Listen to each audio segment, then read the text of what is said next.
সাথে রয়েছি দুজন, একই ডোরে। বাইক নিয়ে গেট দিয়ে যেই না বের হবো, সামনে দেখি দুইটা পরি, না মানে রিয়া আর তিতলি। আল্লাহ, ওদের আরেকটু পরে পাঠাইতা, কি দোষ করলাম আমি? ওই আয়ান দাঁড়া, আমি যাবো তোর সাথে।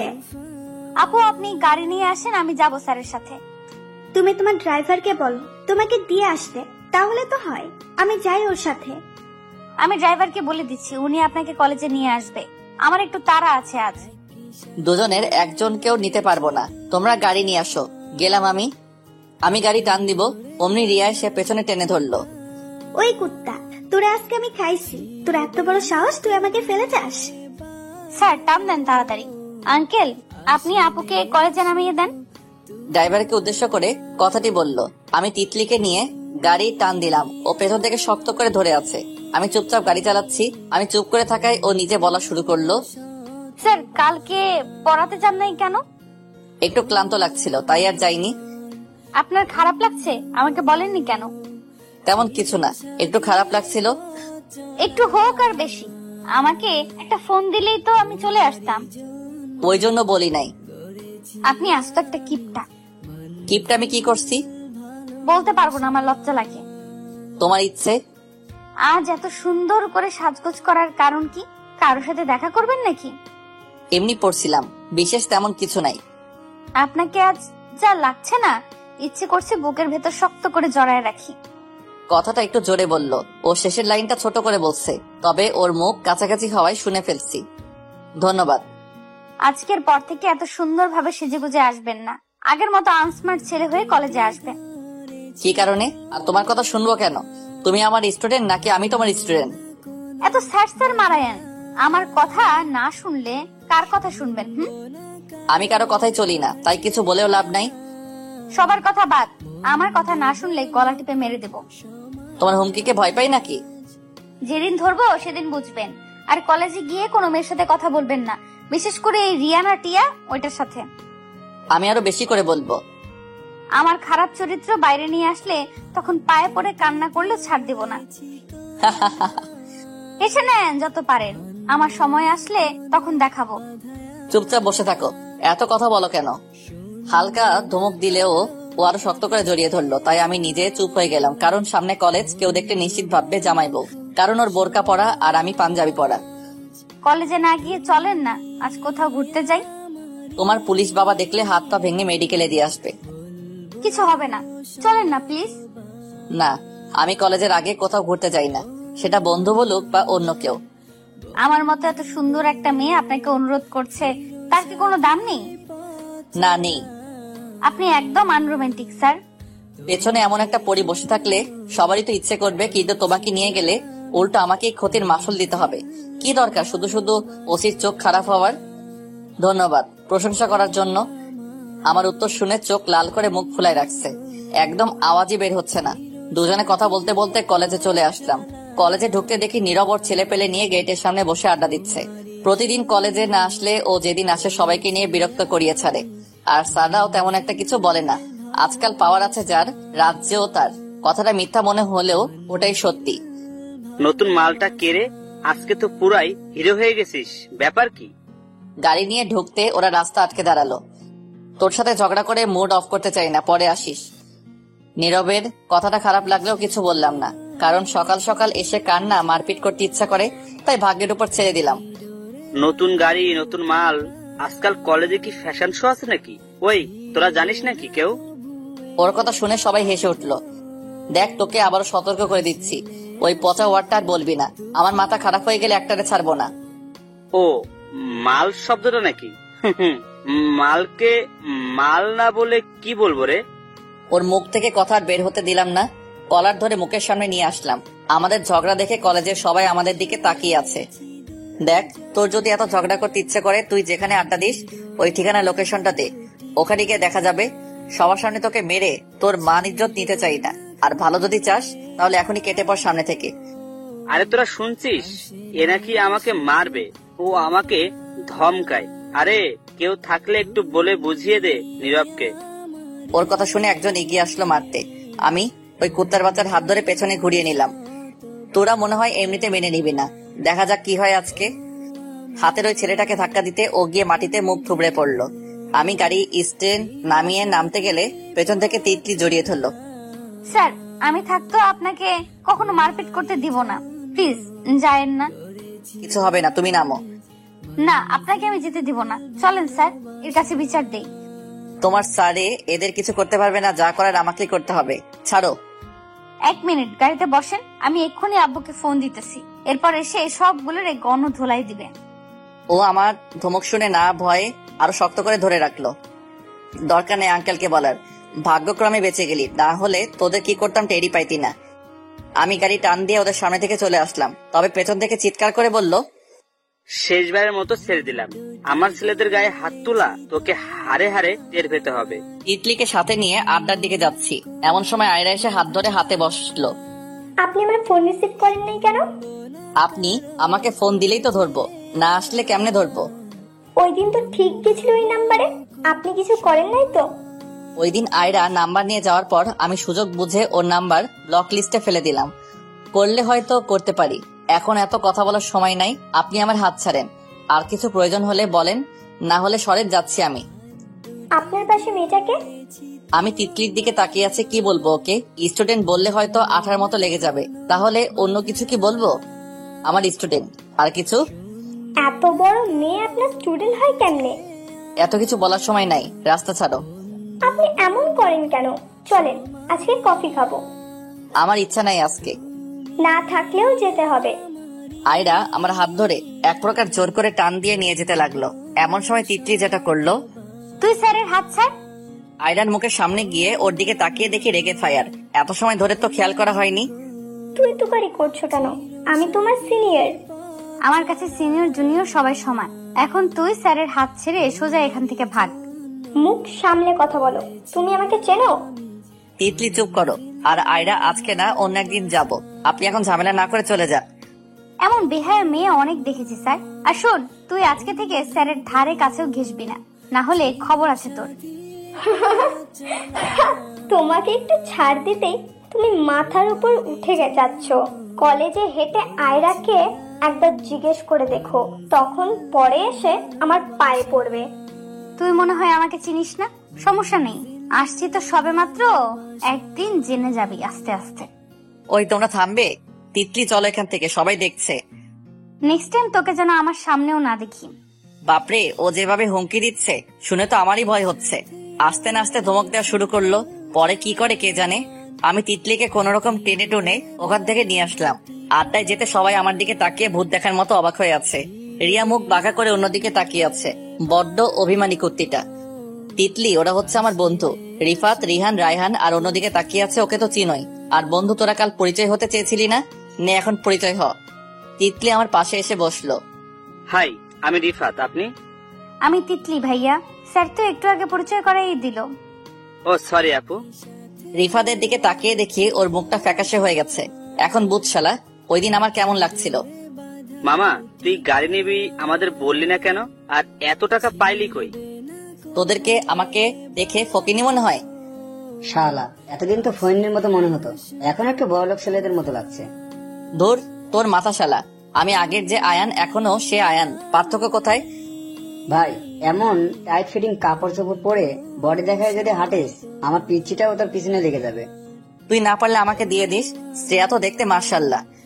আমি শ্রেয়ার একটু প্রশংসা করতেই পেটে অনুভব করলাম ছোটখাটো একটা খামচি পড়েছে। ভাই, এতদিন পর একটা গার্লফ্রেন্ড হইলো, ওইটার দিকে নজর দিস না। এর মধ্যে শ্রেয়া চলে আসলো। আমাকে নিয়ে কি বলছেন আপনারা?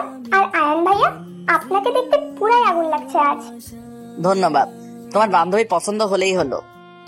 ও, আজ আপনাকে দেখলে পুরাই পাগল হয়ে যাবে। তাই নাকি? আপনি এত কিউট, আমি আগে খেয়ালই করিনি। শ্রেয়ার কথা শুনে রেহান জোরে কাশি দিয়ে উঠলো। তোমার তো বয়ফ্রেন্ড আছে, কিউট হয়েও কোনো কাজে আসলো না। আপনি রাজি থাকলে বলেন, আপনার বন্ধুর সাথে এক্ষুনি ব্রেকআপ করছি। আমি তো রাজি, তুমি ব্রেকআপ করে নাও। আমার কথা শুনে হা করে তাকিয়ে রইল। সত্যি ভাইয়া? তুমি তো ভাই ডাকতেছো, তাহলে কেমনে হবে? সবাই আমার কথা শুনে হেসে দিল। অনেক মজা হয়েছে, এখন আমাদের তারা আছে, তোরা বস। কই যাবি? তোরে বলা যাবে না। রিহান শ্রেয়াকে নিয়ে সাইডে কেটে পড়লো। তিতলি, তোমার ক্লাস নেই আজকে? আছে, তবে আরো 20 মিনিটের মতো হাতে সময় আছে। ও, গতকালকে তিতলির সাথে যে মেয়েটা ছিল ওর আমাদের দেখে সামনে আসলো। স্যার, ওর নাম নূপুর। কালকে ওর সাথে অনেক গল্প করছি, এরপরে আমরা ভালো বন্ধু হয়ে গেছি। কেমন আছেন ভাইয়া? ভালো, আপনি কেমন আছেন? আমি আপনার জুনিয়র, যেহেতু তুমি করে বলতে পারেন। সমস্যা নাই। এরপর আরো কিছুক্ষণ থেকে তিতলি নূপুরের সাথে চলে গেল। এদিকে রিয়া মোবাইল নিয়ে ব্যস্ত, মনে হয় বয়ফ্রেন্ডের সাথে মেসেজ করতেছে। দোস্ত, চল বাইক নিয়ে ঘুরে আসি কোনো পার্ক থেকে। এই সময় পার্কে যাওয়া ঠিক হবে? সব ঠিক হবে, চল আমরা 4 জনে ঘুরে আসি। তোর যা, আমি যাব না। কথাটা মোবাইলের দিকে তাকিয়ে বলছে। আমার সাথে এখনো পর্যন্ত একটা কথাও বলেনি। রিহান ও তো নাই, ওকে না নিলে পরে যদি রাগ করে।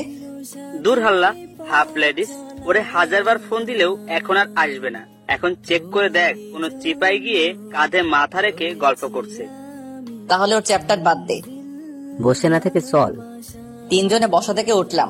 রিয়ার দিকে তাকিয়ে দেখে ও ওখানেই গেড়ে বসে আছে, আমাদের দিকে তাকাচ্ছেও না। ওই মুটকি, তুই যাবি না? না, আমার ভালো লাগছে না। তোর যা। রিফাত, তোরা সামনে হাট, আমি ওকে সাথে নিয়ে আসছি। তোদের দুজনে পাগলামি দেখে আমরা নিজেরাও পাগল হয়ে যাব মনে হয়। চুপ কর হালা। ওরা দুজন যেতে আমি রিয়ার সামনে কান ধরে বসলাম। ওর কোনো কর্ণপাত নাই আমার দিকে। ভালো করে চেয়ে দেখি বসে বসে ফেসবুকে গল্প করছে। আমি ওর হাত থেকে ছো মেরে মোবাইলটা নিয়ে নিলাম। কি করলি এটা? দেখছিস না গল্প পড়ছি? আমার থেকে গল্প বেশি হয়ে গেছে নাকি, তাই নিয়ে ফেললাম মোবাইল।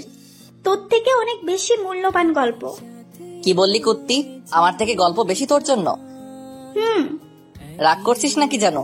সরি, এদের কান ধরতেছি। কান ধরে দাঁড়িয়ে আছি, ম্যাডামের রাগ কোনোভাবে কমছে না। এখান থেকে যা, তোর এসব ঢং ভালো লাগছে না। সরি বললাম তো, এবারের মতো মাফ করে দে। এখন ওর, তোকে নিয়ে ঘুরতে যাব। আমি যাব না, তোর ইচ্ছে হলে তুই যা। ওট কুত্তি, তোকে ছাড়া একা কিভাবে ঘুরবো? যা তো, বক বক করিস না এখানে।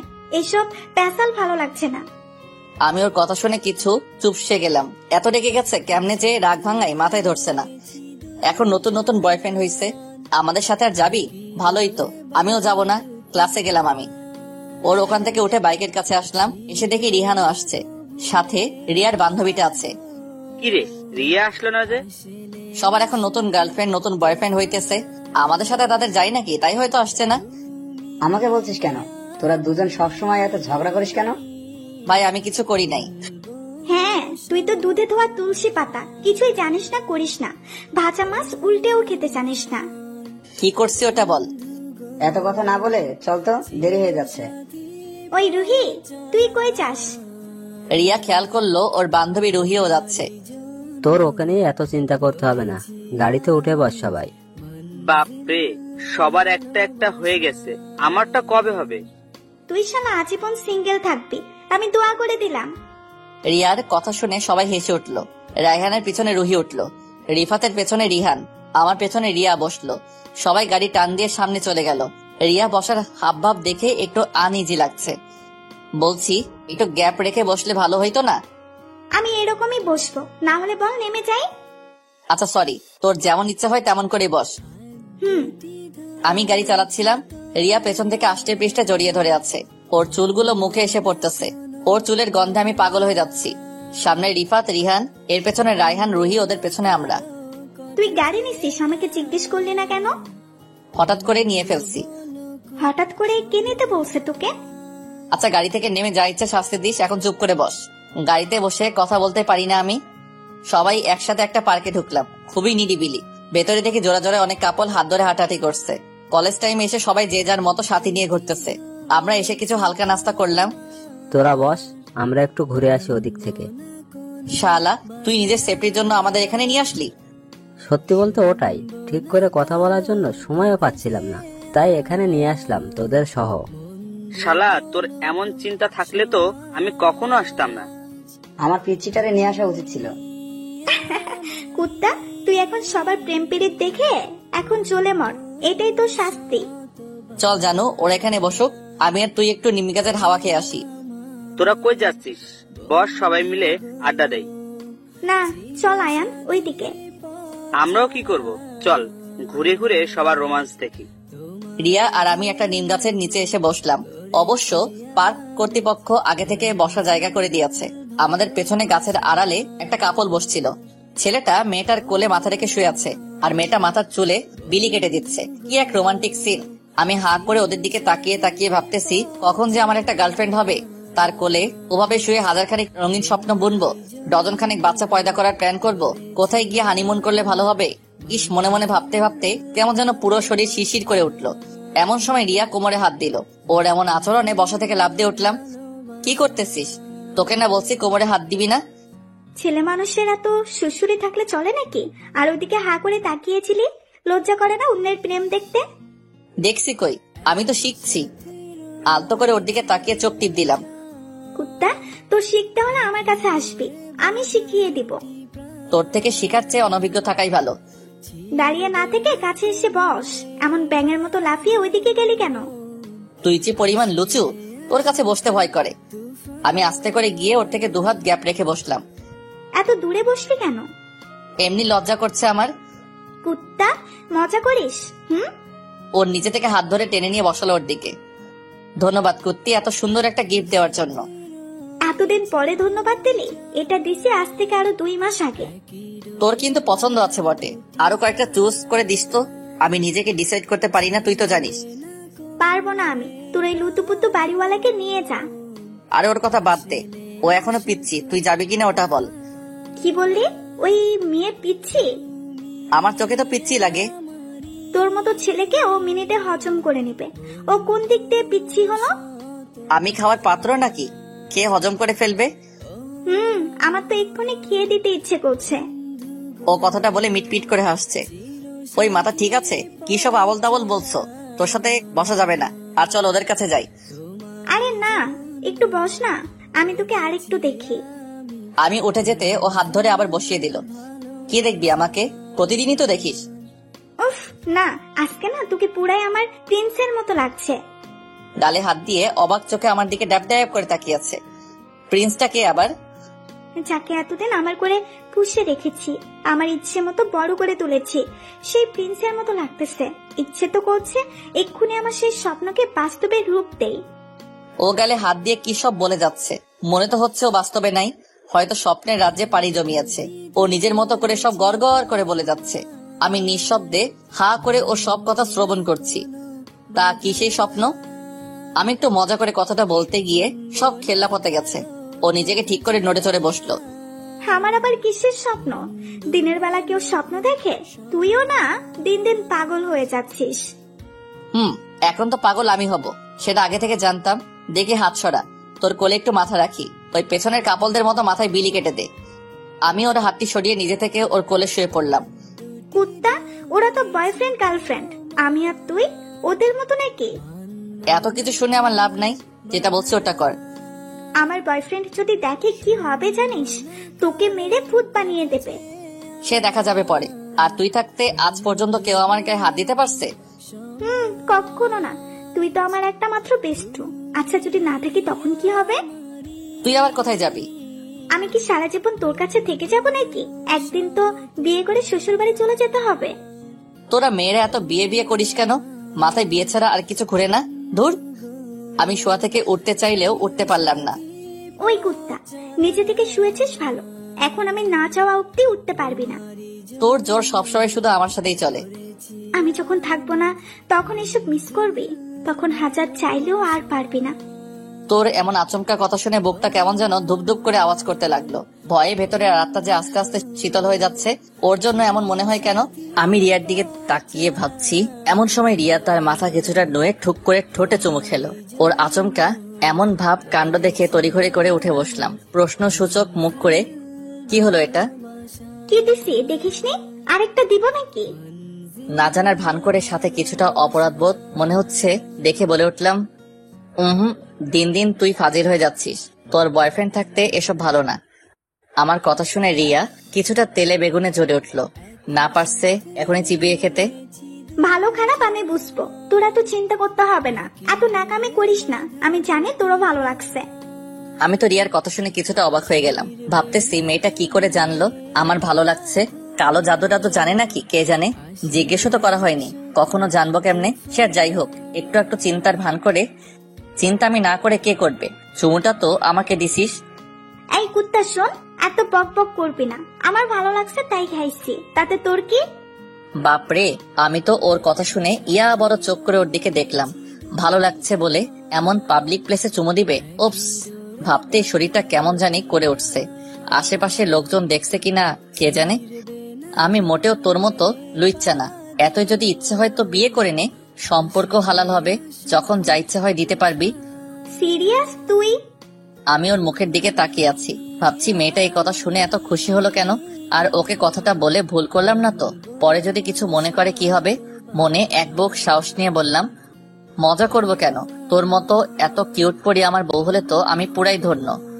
আমার কথা শুনে রিয়া খুশিতে গদগদ হয়ে, তাহলে চল আজকে আম্মুকে রাজি করাবি, এরপর দুজনে কাজে অফিসে প্রথম এক ধাপ এগিয়ে যাব। আন্টি আমার মতো বেকার, অনাথ, আশ্রয়হীন, অচেনা একটা ছেলেকে কখনো তার মেয়ের হাতে তুলে দিবে? শোন, আম্মু তোকে নিজের ছেলের থেকে বেশি ভালোবাসে, আমি গ্যারান্টি দিতে পারি। তুই গিয়ে আম্মুকে বুঝিয়ে বলবি, আম্মু না হয় আপুকে বুঝাবে। ওর কথা শুনে কিছুটা জটিল মনে হলো। পরে ভাবলাম, প্রেম করে বিয়ে করতে গেলে তো জটিলতা একটু আছেই। আন্টি যদি না করে তখন কি করব? না মানলে দুজনে গিয়ে কাজে অফিস থেকে বিয়ে করে নেব। এরপর তুই একটা পিচ্ছি আয়ন এনে দিস আমাকে, নাতের মুখ দেখলে তখন মেনে নিবে। আমি ওর কথা শুনে শুয়া থেকে উঠে নড়ে চড়ে বসলাম। মেয়ে বলে কি পালিয়ে বিয়ে করবে? তার আবার পিচ্ছি আয়ানও লাগবে? আমি কই পাবো পিচ্ছি আয়ান? এসব ভাবতে ভাবতে জিজ্ঞেস করে ফেললাম, পিচ্ছি আয়ান পাবো কোত্থেকে? আমার কথা শুনে রিয়া কিছুটা আমার দিকে আসলো, কানটা আস্তে করে টেনে ধরে, ন্যাকা সাজিস না। এত বড় দামড়া একটা ছেলে হয়ে এখনো না জানলে তোকে আমি বাসর ঘরে চিপিয়ে খাবো। তাহলে বাসর ঘরে যাবই না, তুই থাক একা একা, আমি চাই। আম্মুর কাছে কখন যাবি? আমি ওর কথাটা একটু মজার ছলে নিলাম, এমন ভাব করে, আন্টির কাছে যাব কেন? পারবো না এসব, লজ্জা করে আমার।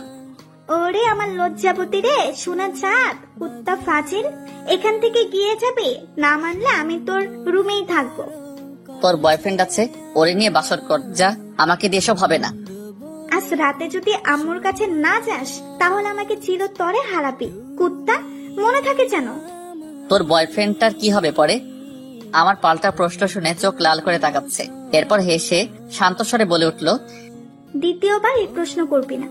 বিয়ের পরে এই প্রশ্নের উত্তর পাবি, তার আগে না।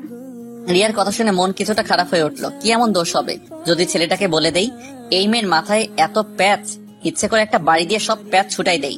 মনে মনে রাগ করলেও হালকা হালকা মুচকি এসে, আচ্ছা বাবা যাব, তুই এখন ওঠ, যেতে তো হবে, অনেকক্ষণ হয়েছে, আসছি।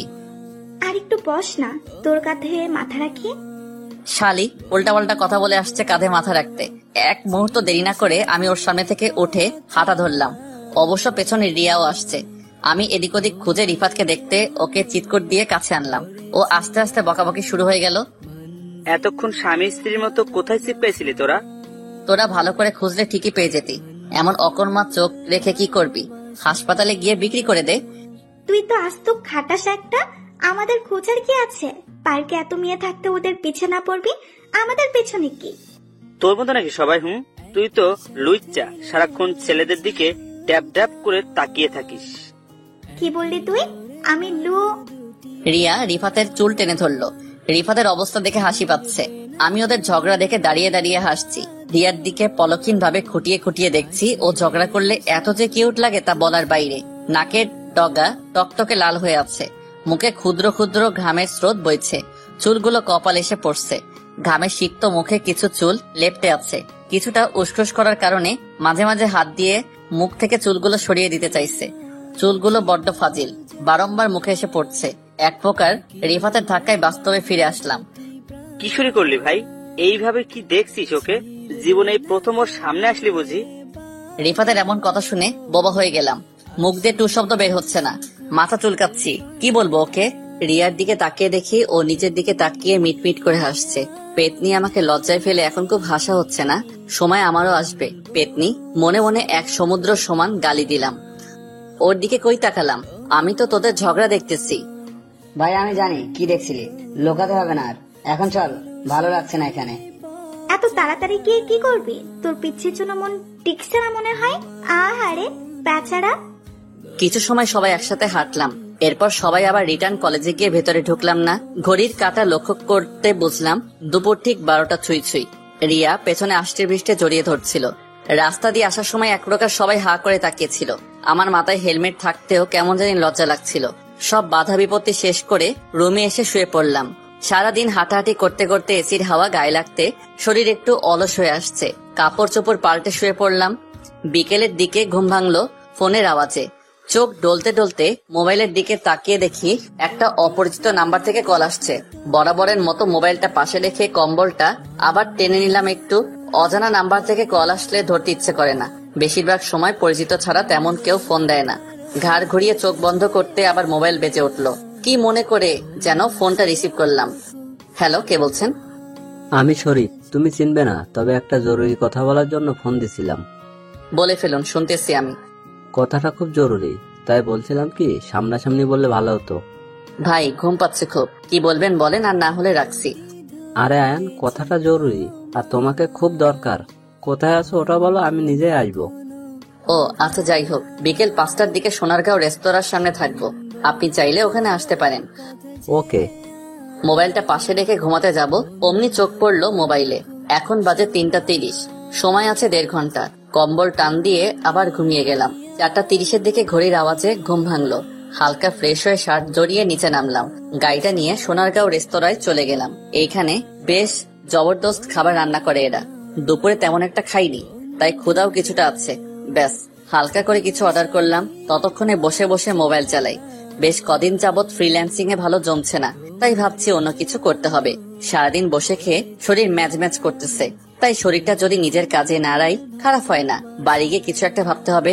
ছোটবেলায় শখ ছিল সেনাবাহিনী হওয়ার, বড় হতে হতে কেন জানি ভুলে গেছি। পড়ালেখা কিছুটা শেষ দিকের পথে। কিছু সময় অপেক্ষা করতে খাবার এসে গেল।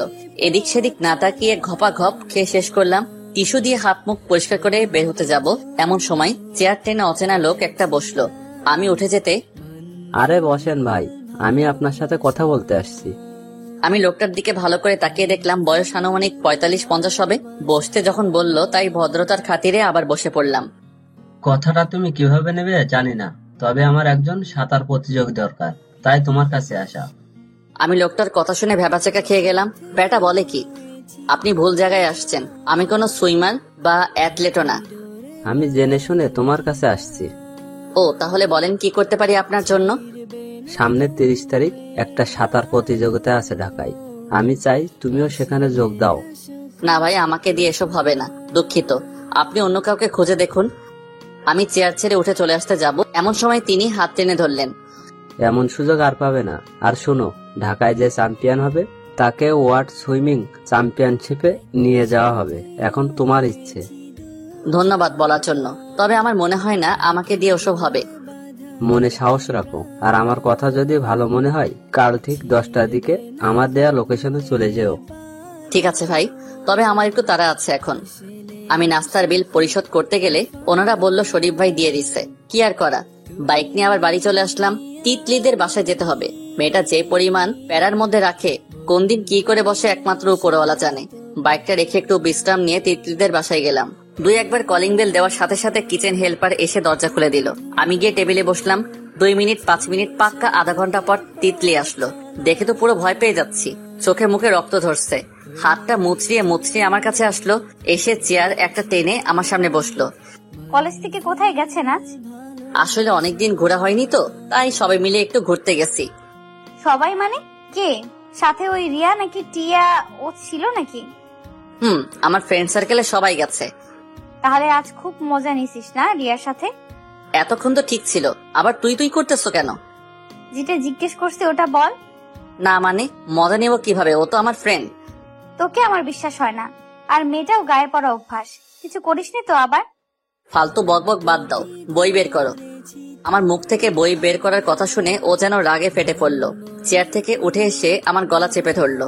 মেয়েটার এত সাহস কই থেকে আসছে কে জানে। প্রায় নিঃশ্বাস বন্ধ হয়ে আসছিল। কোন রকম ছাড়িয়ে মেরে ফেলার শখ হয়েছে নাকি? এমন জোরে কেউ গলা চেপে ধরে? তোকে আমি আজ মেরেই ফেলবো। ওই মেয়ের সাথে যেতে বারণ করছি না? আমার কথা না শোনার ফল আজ তোকে ভোগ করতে হবে। ও চেয়ারের উপর উঠে জোর জবরদস্তি করতে লাগলো। গলাটা এমন জোরে চেপে ধরছে মনে হচ্ছে এখনই মরে যাব। নিঃশ্বাস প্রায় বন্ধ হয়ে আসছে। এমন সময় চেয়ার উল্টে ধপাস করে মাটিতে পড়ে গেলাম। মাথায় ব্যথা পেয়ে আহ করে উঠলাম। তিতলি বুকের উপর শুয়ে আছে। মনে মনে ভাবছি মেয়েটা একটু বেশি করে ফেলতেছে। যা হয়েছে অনেক, কাল থেকে আর আসবো না এখানে। পড়ার গোষ্ঠী কিলাই। প্রতিদিন এসব ভালো লাগছে না। রিয়া যদি এই অবস্থায় দেখে নির্ঘাত খুন করে ফেলবে। এদিকে তিতলি বুকে শুয়ে আছে, দু হাতে শক্ত করে জড়িয়ে ধরে নিঃশব্দে কান্না করছে। ওর চোখের পানিতে শার্টের কিছু অংশ ভিজে যায়। আমি ঠান্ডা অনুভব করতে ওর দিকে তাকিয়ে দেখি কান্না করছে। কান্না দেখে একটু মায়া হলো। হইছে, অনেক কান্না করছো, এখন ওঠো। আন্টি এসে দেখলে খারাপ ভাববে। আমি চাই খারাপ হোক। ছাড়ো এখন, আমি উঠবো। ছাড়বো না, তোর যা ইচ্ছা কর। দূর ছাড়ো তো, ভালো লাগে এসব। কাল থেকে আর আসবো না। বললাম তো ছাড়বো না। আমি জোর করে ছাড়িয়ে উঠে গেলাম। উঠে মাথার পেছনে হাত দিয়ে কিছুটা ব্যথা অনুভব করলাম। এর মধ্যে তিতলি এসে আবার জড়িয়ে ধরলো। মাথায় রক্ত উঠে গেল। এখন যদি কিছু না বলি পরে সমস্যা হয়ে যাবে। অনেক ছাড়ানোর চেষ্টা করে ও না পেরে বিরক্ত হয়ে ছাড়িয়ে নিয়ে ঠাস করে চড় দিলাম। আমার থাপ্পড়কে তিতলি তাল সামলাতে না পেরে দূরে গিয়ে ছিটকে পড়লো। এমন সময় আন্টি আঙ্কেল দরজা খুলে রুমে প্রবেশ করলো। তিতলির কপাল বেয়ে রক্ত ঝরছে। তাদের চেহারা দেখে কিছুটা ভয় পেয়ে গেলাম। কি বলে না কি বলে, কি জবাব দিব তাদের। মুহূর্তে কেমন যেন নিজেকে এই স্ট্যাচু মনে হলো। আমি হা করে তাকিয়ে আছি। আন্টি গিয়ে তিতলির মাথাটা কোলে তুলে নিল। রক্ত পড়া জায়গাটা ভালো করে দেখলো।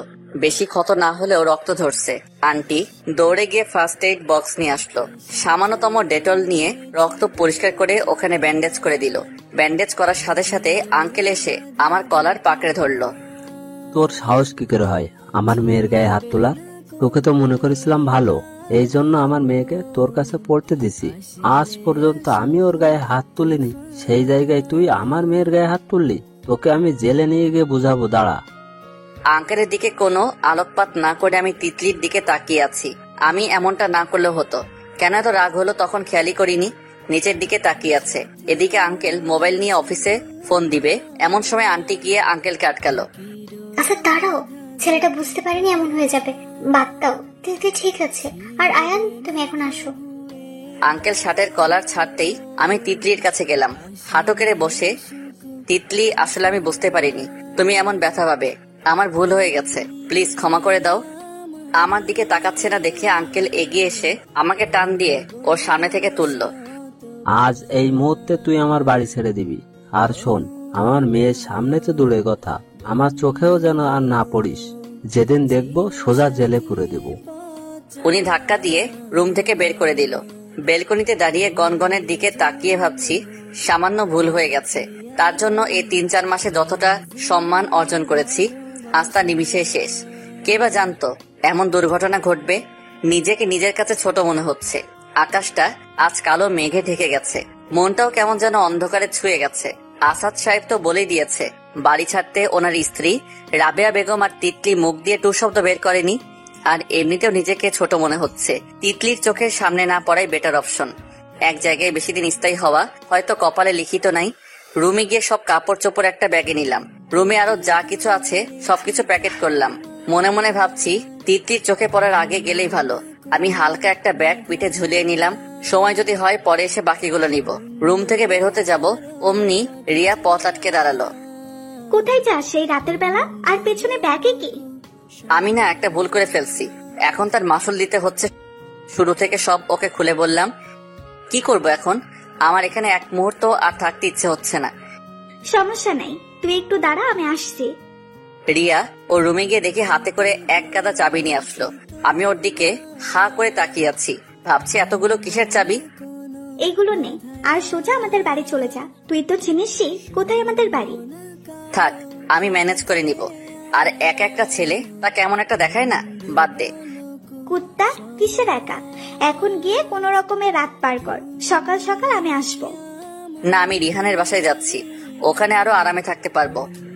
রাত তুলিস না, যেটা বলছি ওটা কর। এখন যা, খেয়ে নিস কিছু। আচ্ছা জানো, ধন্যবাদ, অনেক বড় সাহায্য করলি। গেলাম আমি। আমি এক মুহূর্ত ওখানে দাঁড়ালাম না। বাইকটা বের করে চলে গেলাম রিয়াদের বাসায়। বাড়িটা তেমন একটা বড় না, অনেক পুরনো, আর এখানে একটু লোকজন কম।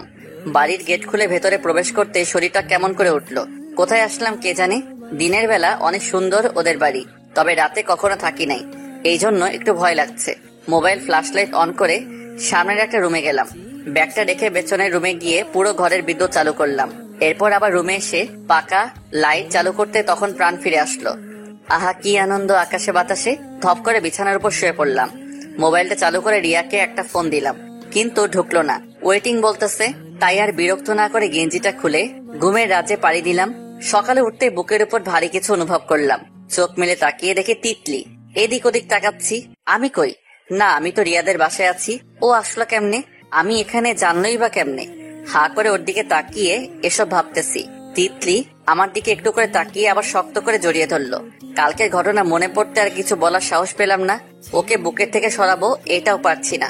বারবার কালকের কথা মনে পড়তেছে। তিতলি, কালকের জন্য আসলে সরি। আমি বুঝতে পারি নাই তুমি এত ব্যথা পাবে। আমার দিকেও তাকিয়েও দেখছো না?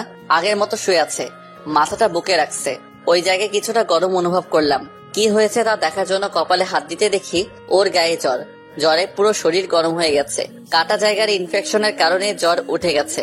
কালকে যদি নিজেকে একটু কন্ট্রোল করতাম তাহলে এত কিছু হতো না। নিজেকে বড্ড অপরাধী মনে হচ্ছে। তোমার তো শরীরে তো অনেক জ্বর, এই অবস্থায় এখানে আসছো কেন? এবার দেখি কথা বলছে না, চুপ করে শুয়ে আছে। হাতের আঙুলে বুকের লোমগুলো ঘুরিয়ে ঘুরিয়ে একবার ধরছে, আবার ছাড়ছে। মনে মনে একটু হাসছি। কি পরিমাণ অভিমান করছে একমাত্র উপরওয়ালাই জানে। সকালে আসার সময় ওষুধ খাইছো নাকি? আর এখানে আমি ওটা জানলে কেমনে? বুকের লোমগুলো জোরে খামচি দিয়ে ধরলো। আচ্ছা সরি, আর কিছু জিজ্ঞেস করবো না, ছাড়ো। বুকে ব্যথা হচ্ছে। কি এক বিপদে পড়লাম, কোনটাকে ছেড়ে কোনটাকে ধরবো। ওই মেয়ে তো আমার পিছে আঠার মতো লেগে আছে। ওর প্রতি আমার তেমন কোনো টান অনুভব হয় না। কেমনে বুঝাই ওকে? রিয়া যদি এই অবস্থায় দেখে সত্যি সত্যি কথা বলে ছেড়ে দিবে। বিয়ের কথা তো দূরে, ওর কাছেও ঘেঁষতে দিবে না। অর্ধনগ্ন অবস্থায় একটা মেয়ে নিয়ে শুয়ে আছি, অথচ তার প্রতি আমার তেমন কোনো ফিলিংস আসে না। রিয়া হয়তো সব দেখছে বা জানে, কারণ ও ছাড়া তো এই বাড়ির খবর তেমন কেউ জানে না। নিজে নিজে বড্ড আফসোস হচ্ছে ওর প্রতি। আমি যাকে চাই ওর হয়েও হতে পারছি না। মাঝখানে এই বাড়িওয়ালি আমার জীবনটাকে তেজপাতা করে তুললো। কিছু বলতেও মন চাচ্ছে না। জ্বরে মেয়েটার শরীর পুড়ে যাচ্ছে। হঠাৎ অনুভব করলাম ও কাঁপছে। শরীরের উত্তাপ যেন বেড়েই চলেছে। তিতলি, একটু ছাড়ো, আমি এখানে কোনো ওষুধ পাই কিনা দেখি। না, আপনি শুয়ে থাকলে আমার জ্বর ভালো হয়ে যাবে। ব্যাপারটা এমন না, আমি যাবো আর আসবো। আমি তো কোথাও পালিয়ে যাচ্ছি না। তাহলে কালকে পালিয়ে আসছেন কেন? তোমার আব্বু বলেছে তার জন্য। আব্বু বললে কি সব করবেন? আপনি একটা ভিতর ডিম। হয়তো। এখন ছাড়ো, আমি পানি আর একটা কাপড় নিয়ে আসি। কোথাও যেতে হবে না, আপনি আমাকে শক্ত করে জড়িয়ে ধরেন, তাতেই আমার জ্বর চলে যাবে। তোমার মাথা ছাড়ো। আমি ওর থেকে নিজেকে ছাড়িয়ে রেখা আন্টির রুমে গেলাম। উনি বৃদ্ধ মানুষ, হয়তো থাকতেও পারে ওটা ভেবে ওনার রুমে গেলাম। ওষুধের বক্স টেনে দেখি এক পাতা নাপা এক্সট্রা আছে, সাথে আরো কিছু ওষুধ আছে, তবে ওগুলো ওনার। আমি ওটা নিলাম। এক গ্লাস পানি নিয়ে তিতলির কাছে আসলাম। ওর দিকে তাকিয়ে দেখি ওর পুরো শরীর থরথর করে কাঁপছে। গায়ে একটা কম্বল আছে। ও এরপরও ওর কাঁপুনি দেখে মাথাটা চক্কর দিয়ে উঠলো। আমি তাড়াতাড়ি ওকে উঠিয়ে কোন রকম ওষুধ খাওয়াই দিলাম। ওর মুখের দিকে তাকিয়ে দেখি পুরো মুখ লাল হয়ে আছে, চোখ খুলতে পারছে না। আমি ওকে ছেড়ে দিয়ে কিচেনে গিয়ে পাটি করে পানি নিয়ে আসলাম, সাথে একটা কাপড়ও নিলাম। এরপর ওটা ভিজিয়ে ভিজিয়ে প্রায় 1 ঘন্টা আধা ঘন্টা মতো জলপট্টি দিলাম। আমার ওসব ভালো লাগছে না, প্লিজ আপনি আমার কাছে আসুন। একটু চুপ করে থাকো, এক্ষুনি জ্বর সেরে যাবে ইনশাল্লাহ। আমি আর পারছি না, আপনি শুবেন নাকি আমি চলে যাব? তিতলি চিৎকার করে কথাটা বলে উঠলো। জ্বরের বেগে ওর মাথাটা এমনি গরম হয়ে আছে, তাই চুপটি করে ওর পাশে গিয়ে শুয়ে পড়লাম। আমি শুয়ে পড়তে আবার বুকের উপর চলে আসলো। 4 হাত পায়ে আষ্টে পৃষ্ঠে জড়িয়ে ধরলো। আমিও আর না পেরে 2 হাত দিয়ে ওকে জড়িয়ে ধরে ডান পাশে কাত হয়ে গেলাম। তিতলি ওর পা আমার গায়ের উপর তুলে দিয়ে মুখখানা বুকে রেখে চুপ করে শুয়ে আছে। ওর গরম নিঃশ্বাস বুকে পড়তেছে। ছোট আওয়াজ করে বলতেছে, আরো শক্ত করে জড়িয়ে ধরুন না, আমি আর পারছি না সহ্য করতে, প্লিজ। এক প্রকার কান্না করে দিল। আমি দায়ী ওর এসবের জন্য। নিজেকে নিজে ধিক্কার জানাচ্ছি। কবে থেকে মেয়েদের গায়ে হাত ওঠার অভ্যাস হয়েছে? কই, বাড়িতে তো এমন কোনো শিক্ষা দেয়নি। তাহলে তিতলির বাবাই জায়গায় আমার বাবা থাকলে তাহলে নিশ্চিত আমাকে হাসপাতালে থাকতে হতো। তিতলিকে শক্ত করে জড়িয়ে ধরে ঘুমিয়ে গেলাম। যখন ঘুম ভাঙলো, পাশ থেকে মোবাইলটা বের করে দেখি 12টা বেজে গেছে। দরজায় চোখ যেতে দেখি রিয়া। ওর চোখ দিয়ে অশ্রু ঝড়ের মতো পড়তেছে। থামার কোনো নামগন্ধ নেই। পরিচিত চোখ জোড়াগুলো আজ বড্ড অসহায়তা দেখাচ্ছে। চেনা জানা চোখগুলোর মধ্যে আজ সামান্যতম ভালোবাসা খুঁজে পাচ্ছি না। আছে শুধু একরাশ ঘৃণা। চোখ দুটো লাল বর্ণ ধারণ করছে, হয়তো অনেক সময় ধরে কান্না করছে। আমি উঠে ওর কান্না মুছে দিয়ে বুকে টেনে নিব। আজ হয়তো সেই অধিকারটুকু হারিয়ে ফেলছি। এই মুহূর্তে কি করা দরকার তা মস্তিষ্কে যেন আসছেই না। আমি ওর দিকে ভালো করে লক্ষ্য করতে বুকের মধ্যে অজানা এক স্মৃতি যেন বারবার হানা দিচ্ছে। ঢাকায় পা রাখার পর যে আমার এক সমুদ্র বিষাক্ত অতীতের কথা জেনেও কাছে টেনে নিয়েছিল, আজ সেই রিয়াকে খুঁজতে কষ্ট হয়ে যাচ্ছে। বাড়ি থেকে বের হয়ে কোথায় যাব ঠিক জানি না। বন্ধুদের সাথে ঘুরতে তেমন একটা ভালো লাগতো না। লম্বা সফর করতে কেমন যেন খুব বিরক্ত বোধ করতাম। সবাই এসব নিয়ে নানা রকম ঠাট্টা হাসাহাসি করত। আমি কারো কথায় কান দিতাম না। আমার একটাই কথা, দূরে কোথাও ঘুরতে হলে তাদের মধ্যে আমি নামক ব্যক্তি নাই। আব্বু আম্মু তেমন একটা কোথাও যেতে দিত না, তবে ওনারা যদি কোথাও চায় তাহলে তাদের সাথে যাওয়ার জন্য কোনো বারণ নাই। বাবা মায়ের সাথে ঘুরতে যাওয়া আর না যাওয়া সেম কথা। সেই সুবাদে তেমন একটা কোথাও যাওয়া হয়নি চট্টগ্রাম ছাড়া। কাঁধে একটা ব্যাগ, ওটার মধ্যে সামান্য কিছু কাপড় ছাড়া তেমন কিছু নাই। কাঁধে ব্যাগ ঝুলিয়ে বাসের সিটে বসে পড়লাম। মাথার উপর দিয়ে অনেক চাপ গেছে, মাথাটাও বেশ যন্ত্রণা করছে। একটু একটু চোখ বন্ধ হয়ে আসছে। বাসের হেল্পারের আওয়াজে চোখ খুললাম। সাথে সাথে ছেলেটা বলে উঠলো, কি ভাই, যাবেন না? সে কখন থেকে ডাকছি। দুঃখিত ভাই, শুনি নাই। এখন কোথায়? ঢাকায় এসে গেছি নাকি? চোখে দেখেন না ভাই, বাইরে চোখ বুলিয়ে দেখেন। আমি তো ভাই এই প্রথম ঢাকায় আসলাম, তেমন একটা চিনিও না জানিও না। সমস্যা নাই, এখন নামেন আপনি। আপনার গন্তব্যে এসে পৌঁছে গেছেন। ও। গাড়ি থেকে নেমে একটা দোকানে ঢুকলাম। ওখান থেকে ভরপুর নাস্তা করলাম। তৎক্ষণাৎ খেয়াল করলাম সবাই ব্যস্ত জিনিসপত্র গুছাইতে।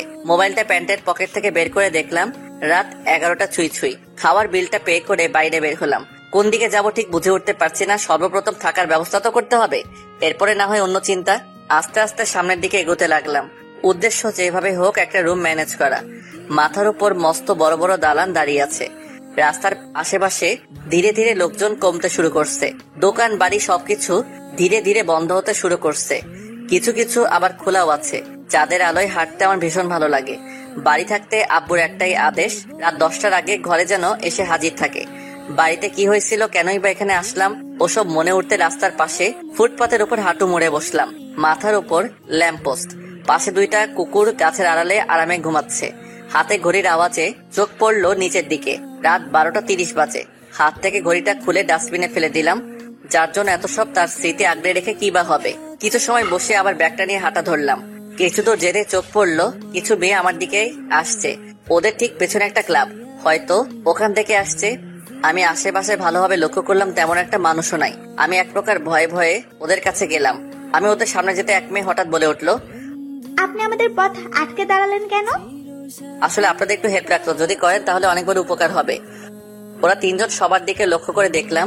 সবগুলোকে দেখে মনে মনে বড় আফসোস হচ্ছে, এমন করে মেকআপ করছে। কি আর বলবো, সবগুলো যেন ময়দার গোডাউন, পুরাই খালি করে বিয়ে খেতে গেছে। ওরা একজন আরেকজনের দিকে তাকে ওদের মধ্যে একজন বলে উঠলো, এত রাতে কিসের হেল্প?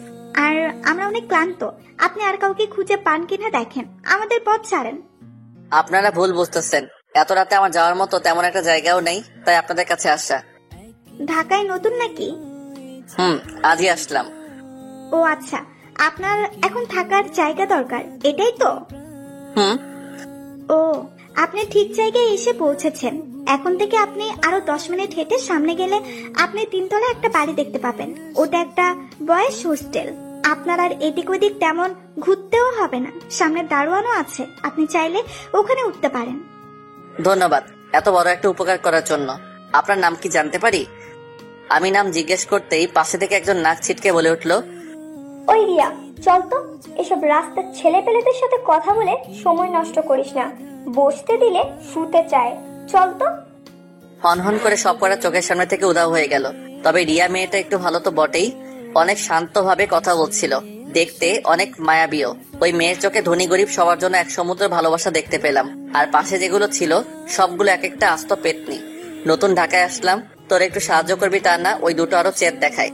দেখতে দেখতে রিয়া মেয়েটা চোখের সামনে থেকে উধাও হয়ে গেল। প্রথম দেখা যে রিয়াকে দেখেছি, আছে রিয়াকে দেখছি না। আর তার চেহারায় ভিন্নতা দেখা দিয়েছে। হঠাৎ দুজনে চোখাচোখি হতেই তিতলিকে সরিয়ে উঠতে যাব, এমন সময় তিতলি রীতিমতো আষ্টে পৃষ্ঠে জড়িয়ে আছে। আমি উঠতে চেয়েও পারলাম না। শরীর থেকে এক ফোঁটা জ্বর কমছে বলে মনে হয় না। রিয়া আমার দিকে কিছু সময় তাকিয়ে হাতের উল্টো পিঠ দিয়ে চোখের পানিগুলো মুছে চলে যেতে লাগলো। থামাতে চেয়েও যেন আজ বলতে পারছি। কিছুটা হাই হতাশ করে শুয়ে রইলাম। তিতলি জ্বরের বেগে কাঁপছিল। মনে মনে ভাবলাম, তিতলির আম্মুকে ফোন দিয়ে বলবো নাকি? কি করা দরকার এই মুহূর্তে? আমি মোবাইলটা হাতে নিয়ে কল দিব। ওই সময় আন্টি নিজেই ফোন দিল। কেমন আছো বাবা? রাগ করে তোমার আঙ্কেল না হয় একটু বকা দিয়েছে তাই বলে চলে যাবে নাকি? তেমন কিছু না আন্টি, আমার একা ভালো লাগছিল না, তাই একটু বন্ধুদের বাসায় আসছি। মিথ্যে বলতে হবে না, আমি জানি তুমি কোথায় আছো। তিতলি কোথায় এখন? কি বলবো ঠিক বুঝে উঠতে পারছি না। আমি কোথায় উনি জানে মানে? আমি আসার পর কিছু হয়েছে নাকি ওখানে? কে জানে, হলেও হইতে পারে। আমার বুকের উপর শুয়ে আছে, এমন বললে নির্ঘাত খারাপ কিছু মনে করবে। হাজার হলেও উনি তো তিতলির মা, তাই একটু ভদ্রতার খাতিরে ছোট করে বললাম, আমার সাথে আছে। আমার মেয়েটা বড্ড পাগলি বাবা, একটু দেখে রেখো। আর আমি তোমাদের জন্য রান্না করছি, যেখানেই থাকো তোমরা দুপুরে যেন আমার বাড়িতে দেখি। জি। কথা শেষ করে পাশে মোবাইলটা রাখলাম। মনে মনে ভাবতেছি আমি আসার পর কি হয়েছিল ওখানে। তিতলি বাবার রাগের সামনে কিছু না বললেও আমি চলে আসার কিছু সময় পর ফ্রেশ হয়ে আমার রুমের দিকে আসে। এসেই দেখে আমি নাই। গ্যারেজে গিয়ে দেখে গাড়ি নাই। আবার দৌড়ে রুমে আসে। ভালোভাবে খেয়াল করে দেখলো তেমন কাপড় চোপড়ও নাই। এবার ওর মাথায় যেন বাজ পড়লো। ফ্লোরে হাঁটু গেড়ে কান্না জোরে দিল। নিজের রাগ খুব সামলাতে না পেরে নিজের রুমে গিয়ে এক এক করে সবকিছু ভাঙচুর করতে লাগলো। এদিকে ওর আওয়াজ শুনে রাবেয়া বেগম দ্রুত পায়ে রুমে এসে দেখেন তারই মেয়ে রুমের সবকিছু ভেঙে রুমের অবস্থা নাজেহাল করে দিয়েছে। উনি এক প্রকার তাড়াহুড়ো করে গিয়ে মেয়ের হাত ধরে ফেলেন। এরপর জিজ্ঞেস করেন, কি হয়েছে মা, এমন করছিস কেন, আমাকে বল।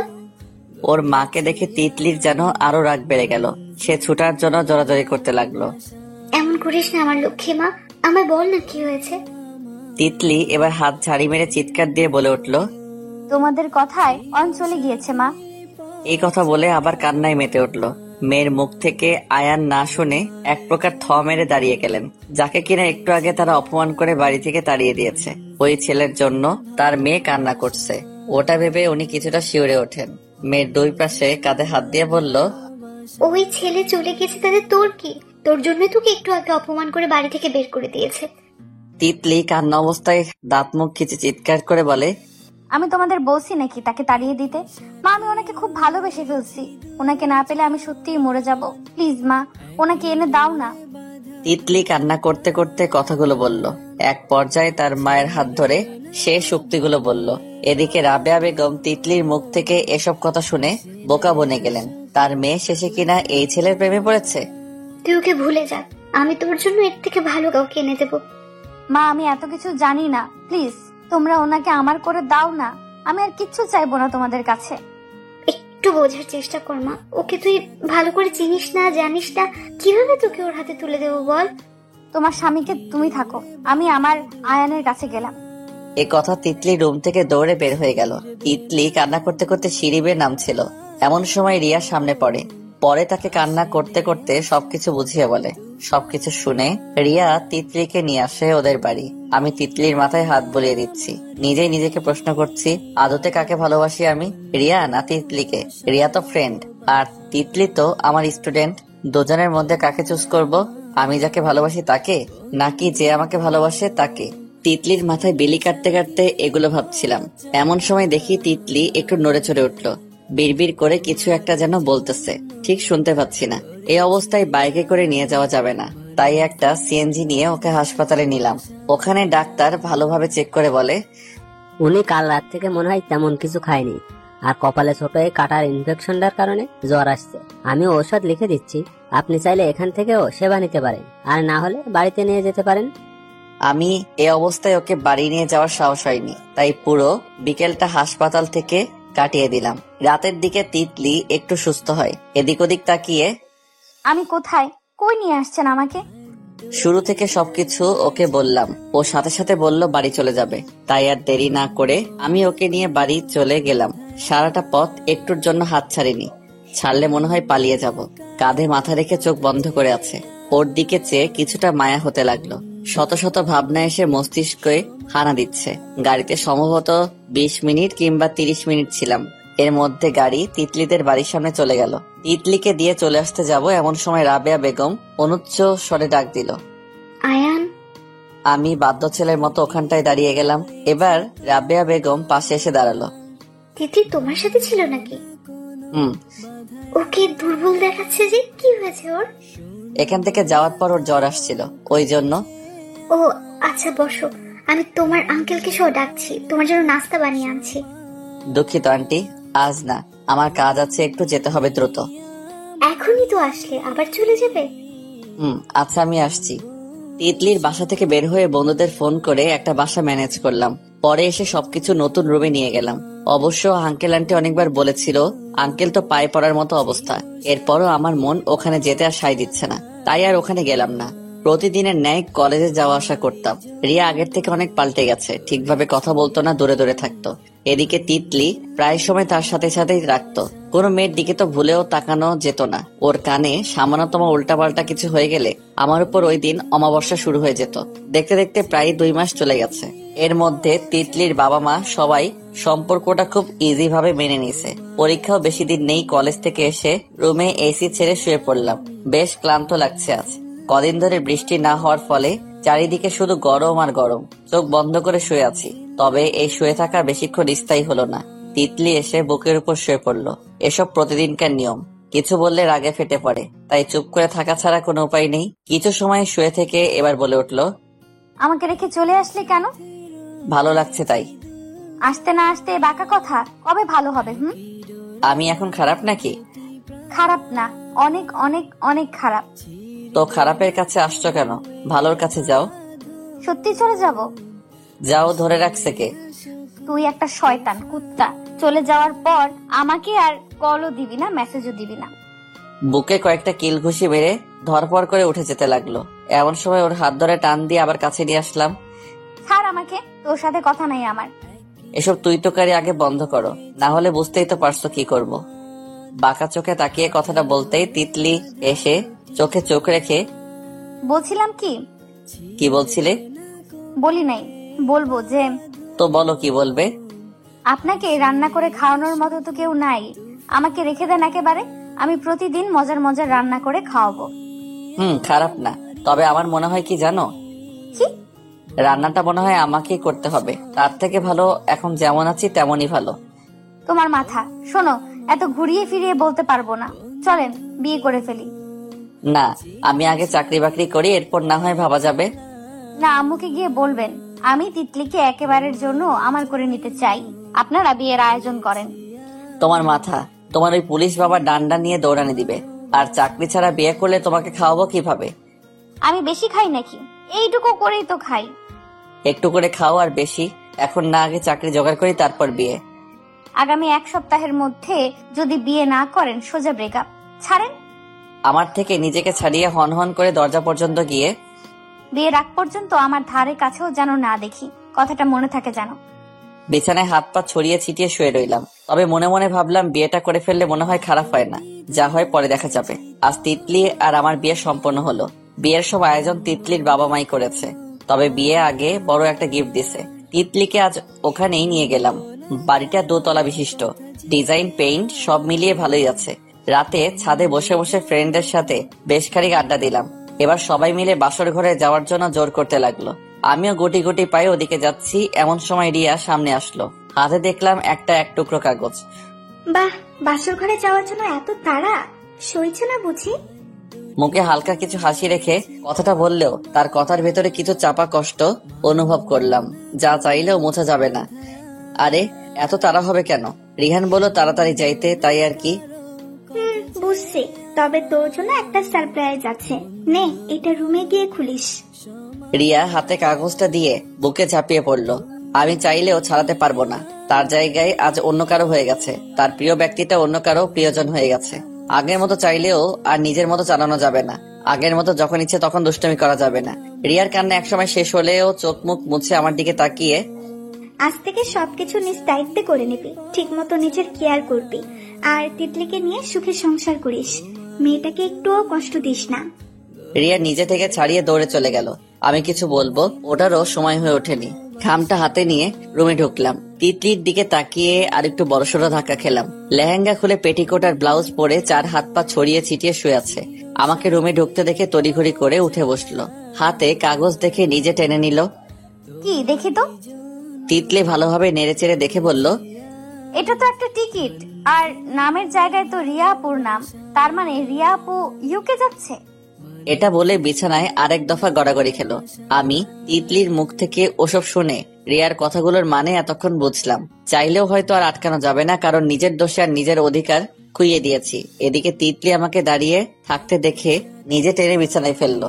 এবার রিয়ার থেকে ধ্যান জ্ঞান সরে তিতলির দিকে উঠলো। কি ব্যাপার, তোমার লেহেঙ্গা কই? ওটা অনেক গরম, তাই খুলে রেখে দিছি। খোলার কথা আমার, তুমি খুলছো কেন? যাও আবার পরে আসো। ওহো, একদমই না। এসব বাজে বাজে কথা ছাড়ো, চলো শুরু করি। হোয়াট? কি শুরু করতাম? আমার কথা শুনে মুখটা কিছুটা কাছে এনে। ওই যে আর কি। ইয়েটা আবার কি? দূর, বুঝো না, এত কিছু ভেঙে বলা যায়? চুপচাপ শুয়ে থাকো, কোনো টিয়া হবে না। একদম আনরোমান্টিক তুমি। যাও, কথা নাই তোমার সাথে। নেক্সটে কিছুর জন্য ডাকবে না। কানের সামনে এসে ধিক্কার করে বুঝেছো বলে চিৎকার দিয়ে উঠে আমি তাড়াতাড়ি মুখ চেপে ধরলাম। কে কি মনে করবে বাইরে এমন আওয়াজ কেড়ে? আমি রোমান্টিক না আনরোমান্টিক তার নামাজের পর বুঝাবো। আগে চলো দুজনে নামাজ পড়ে নেই। ও আমার বন্ধু গো, চিরসাথী পথ চলা, তোমারই জন্য গড়েছি আমি মঞ্জিল ভালোবাসা।